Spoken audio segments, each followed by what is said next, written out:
पिता के दोस्त ने बेटी समान नाबालिग के साथ जबरन किया दुष्कर्म। नाबालिग को अकेला पाकर ट्रेन की बोगी में ले जाकर दिया इस घटने को अंजाम। नाबालिग ने आरोपी को कड़ी से कड़ी सजा देने की मांग। यह घटना एनजीपी से सटे इलाके से सामने आ रही है।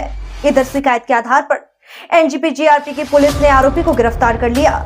इसी के साथ पुलिस प्रशासन इस मामले को लेकर आगे की कानूनी कार्रवाई में जुटी हुई है। पिता के दोस्त पर एक 14 वर्षीय नाबालिग के साथ जबरन दुष्कर्म का मामला सामने आया है। इस घटना से एनजीपी से सटे इलाके में सनसनी फैल गई। जानकारी के मुताबिक सोमवार दोपहर नाबालिग घर पर अकेली थी। नाबालिग की मां रोज की तरह बाहर काम पर गई हुई थी। उस अवसर का लाभ उठाते हुए आरोपी ने पहले तो नाबालिग को उसकी मां के पास ले जाने की बात करने लगा। जब नाबालिग इसके लिए राजी नहीं हुई तो उन्होंने उसे जबरन खाली रेल की बोगी में ले गए। आरोपी की वहां नाबालिग के साथ हाथ और चेहरे को तौलिए से बांध दिया गया और उसके साथ दुष्कर्म किया गया। आरोपी ने उसे घटना के बारे में किसी को बताने पर जान से मारने की धमकी दी। पता चला है कि आरोपी नयन बर्मन नाबालिग के पिता का दोस्त है। दोनों परिवार के बीच नियमित मुलाकातें भी होती रहती थी। इस घटना के बाद नाबालिग लड़की सड़क पर खड़ी होकर रोने लगी। बाद में नाबालिग ने पूरी घटना अपनी मां को बताई।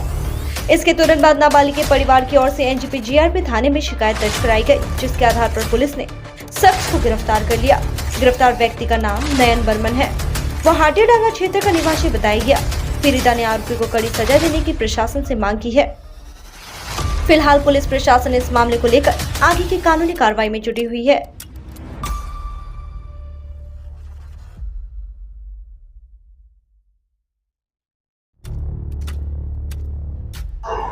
দিদি কি হয়েছিল? আমার মেয়েকে সব রেপ করছে একটা ছেলে। হ্যাঁ, তো আমার বাড়ি হলো ইনজিবি। এখানে থাকি আমি ভাড়া। আমি লোকের বাড়ি কাজ করি। মেয়েকে আসে খুঁজে পাচ্ছি না। মেয়েকে পুরা দমছে খুঁজছি, কোথাও খুঁজে পাচ্ছি না। দেখি মেয়ে কাঁদতে কাঁদতে আসছে আমার কাছে। মেয়েকে জিজ্ঞাসা করলাম, মেয়ে বলছে মা এরকম এরকম। এই তোমার 2টার আগে থেকে মানে 1টা-1.5টার মধ্যে হয়েছে এই কাজটা। আমি 2টা কততে যেন বাড়িতে ঢুকছি, আসে দেখি মেয়ে নাই আমার বাড়িতে। এখন আসে জন্য থানায় আসছি কমপ্লেন জানানোর জন্য। এখন দেখি সবার এর উপরে নির্ভর করতেছি আমার মেয়েকে ওকে যেন শাস্তি দেয় সবাই মিলে। আমি জানতে পারলাম যে মেয়েকে এরকম করা হয়েছে, তাই এখন আবার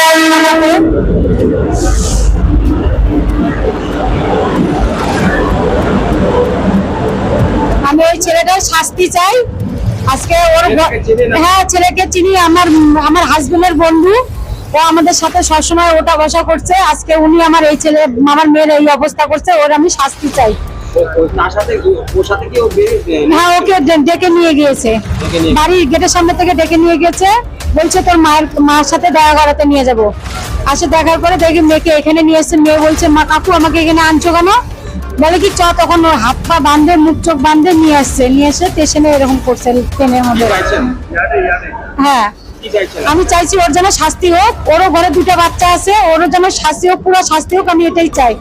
আমি গরিব মানুষ, আমি লোকের বাড়ি কাজ করে খাই, এটাই আমি রিকোয়েস্ট করি।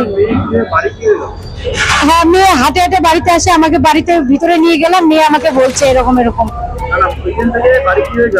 ওকে এক ছেলেকে বলে 1000 টাকা ঘুষ দিছে যে স্যার এই কথা কাউকে বলবেন না। ওই ছেলেটা, ওই লোকটাই আবার আমার মেয়েকে টোটোতে উঠা দিছে যে তোর বাড়ি কোথায়, বলছে ইনজিবি। তখন ওকে টোটোতে উঠা দিছে 120 টাকা হাতে দিয়ে।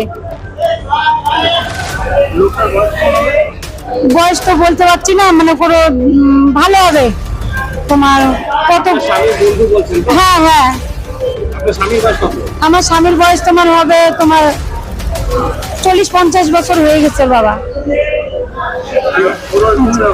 হ্যাঁ, ওরকমই হবে।